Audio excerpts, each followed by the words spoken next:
Ya, assalamualaikum warahmatullahi wabarakatuh. Oke, teman-teman, balik lagi tentunya di channel saya. Oke, teman-teman, eh, katanya kita pengen dijadiin pekerja atau karyawan tetap gitu teman-teman ya daripada mitra. Nah, pertanyaannya apakah kita sanggup gitu? Itu dulu. Sanggup apa? Sanggup jadi karyawan. Nah, apabila Gojek menerapkan kita sebagai atau mengangkat kita sebagai karyawan ya, dengan ketentuan-ketentuan mungkin akan jauh lebih ketat dan lebih spesifik ya, lebih terukur tentang apa perhitungan-perhitungan apa yang harus dicapai si drivernya ini sendiri ya.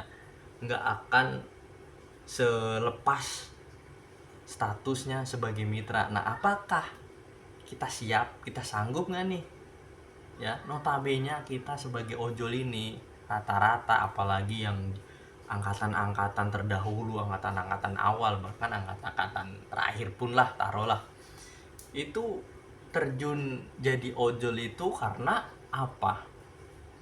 Tahu nggak? Karena fleksibilitasnya, fleksibel, simple, semaunya bebas. Itu yang pertama kali terbesit kenapa teman-teman jadi seorang driver ojol. Oke lah, taruh dari dulu, awal-awal dulu menjanjikan, cuman pasti tujuannya yaitu kerja bebas semaunya, nggak terikat, kita mau keluar kapan aja bebas, kita mau sakit atau apa itu nggak perlu izin, terus kita mau malas-malasan kita bebas, kan begitu ceritanya. Kalau kita ukurannya, kita apa sih, kita pengen ngojek ini dulu awal-awal, ingat-ingat lagi, kita harus ingat-ingat itu dulu teman-teman. Nah, seandainya Gojek menerapkan kita sebagai karyawan nih, karyawan tetap, kita harus ditargetkan sekian-sekian. Taruh nih, pertama misalkan, taruh kita udah punya namanya PKWT ya, perjanjian kerja waktu tertentu. Nah, taruhlah teken kontrak selama 6 bulan misalkan, atau 1 bulan atau 1 tahun, taruhlah. Itu paling kecil PKWT 6 bulan itu ya, paling singkat. Nah, dalam waktu 6 bulan itu kita nggak boleh namanya resign ya. Kalau resign itu didenda tuh, misalkan ada rinciannya misalkan ya.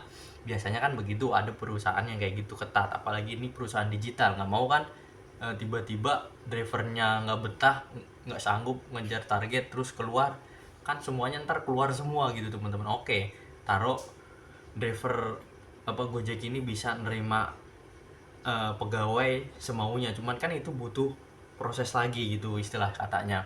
Nah, dari situ kita siap nggak dari itu dulu, misalkan ada denda kalau kita resign. Terus kedua, target pendapatan ini yang penting, yang paling kita bakal rasain setiap hari seandainya kita jadi karyawan.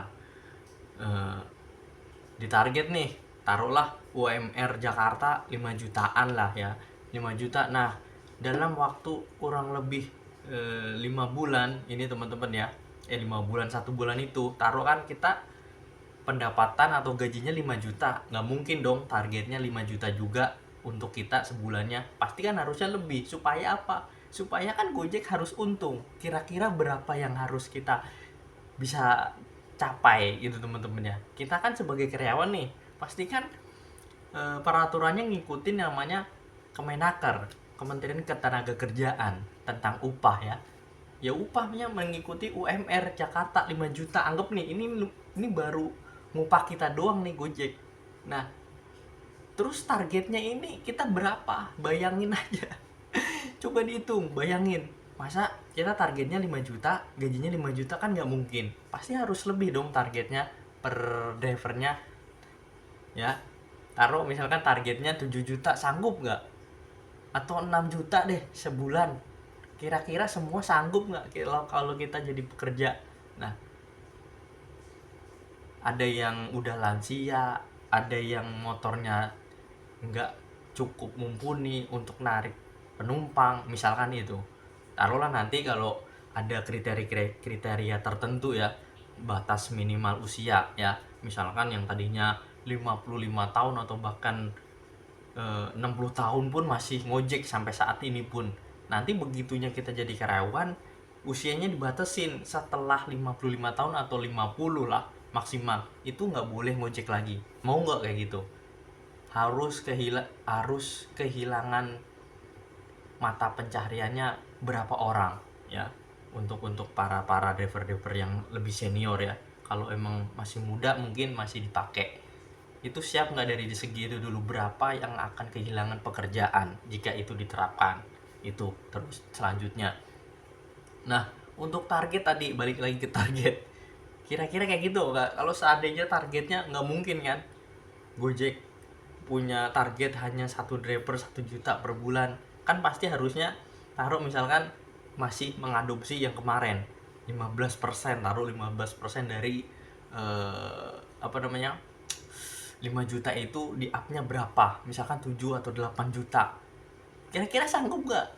Sekarang saya tanya, kalian sebulannya dari laporan itu berapa per bulannya? Capek nggak? Sampai nggak 5 juta itu buat kalian sendiri loh, belum buat Gojek. Kan kalau kita kerja nih, kita di pabrik kan targetnya itu teman-teman ya. Kalau kita nggak mencapai target itu, ada beberapa, kalau pabrik oke lah kayak gini-gini, dia ketutup sama biaya apa namanya, keuntungan jual belinya ini. Nah, kalau perusahaan digital ini kan istilahnya lebih dinamis ya teman-teman ya, fluktuatif teman-teman, nggak selalu sama tingkat orderan setiap harinya, selalu berubah-ubah. Keuntungannya yaitu dari kita ngojek, nggak ada lagi selain itu. Beda lagi kalau ada platform misalkan dari GoPay, dari Resto, atau dari merchant-merchant lainnya, itu hitung-hitungannya beda lagi. Nah, ini fokusnya ke drivernya. Nah, mau ngambil dari drivernya berapa? Misalkan harus ngegaji driver wajib 5 juta teman-teman ya. Kalau misalkan taruh 7 juta tadi, kira-kira sanggup nggak? Kalian ya banyak yang bilang aja, saya aja 200 sudah capek bang, 2,5 udah capek bang, 300 sudah capek bang ya. Taruh misalkan 5 juta, itu udah capek banget bang. Nah, kalau seandainya itu diterapkin targetnya 7 juta, kira-kira sanggupnya itu dulu. Jangan enteng-entengan, jangan dikira jadi karyawan itu enak, kita pasti nerima gaji segini terus lembur, kita ada jam lebihnya kita dikasih lebih. Nggak sebatas itu lah. Kalau nggak mencapai atau misalkan sering sakit, apalagi kita sepanjang hari di jalan teman-teman ya, itu tahu sendiri, efek angin itu luar biasa efeknya dibanding kita yang kerja di dalam nih. Di dalam kan nggak kena angin dari luar, kalau gitu kan sepanjang hari kena angin murus. Nah, itu sistemnya nanti akan bagaimana? Apakah masih akan sistem prioritas gitu? Terus jadi rata gitu kan, pasti kan dirubah sistemnya. Emang segampang itu Gojek bakal ngerubah sistem yang prioritas terus jadi perataan order? Nggak bisa, nggak segampang itu ngerubah sistem yang emang sistem dasarnya dari awal Gojek buat itu membutuhkan biaya lagi teman-teman buat ngedit itu bukan sembarangan bisa ngabisin uang miliaran untuk merubah data apa sistem dasarnya itu sistem paling dasarnya. Itu nggak akan semudah itu, nggak akan mudah tercapai. Jangan dibilang, kalau ngomong sih enak gitu kan, mau jadi karyawan, cuman tahu sendiri, kita aja kerja di orang aja nggak betah kan. Itu ini di Gojek itu tujuannya apa? Kita nyari kenyamanan, fleksibilitas, kita nggak mau ditekan-tekan, nggak mau diatur-atur kan. Itu kan kebanyakan faktor psikologisnya ke situ. Teman-teman yang jadi ojol itu kan pertama mungkin itu, yang tadinya udah kerja karena malas di kantor atau kerja di orang ini sering diomelin, tekanan mental. Nah, begitu juga nanti akan lebih keras lagi kalau seandainya Gojek menerapkan sistem karyawan itu pekerja. Sanggup nggak kira-kira kayak gitu? Kalau nggak sanggup nanti dipecat begitu teman-temannya, nggak ada pesangon. Karena bukan karyawan tetap, karyawan kontrak. Meskipun karyawan kontrak, nggak ada istilahnya dipecat terus dapat pesangon. Namanya meskipun kita karyawan, statusnya pasti karyawan kontrak dulu ya. nanti misalkan dapat karyawan tetap harus beberapa tahun kemudian, atau pendapatannya stabil sekian, itu kira-kira mampu nggak kayak gitu.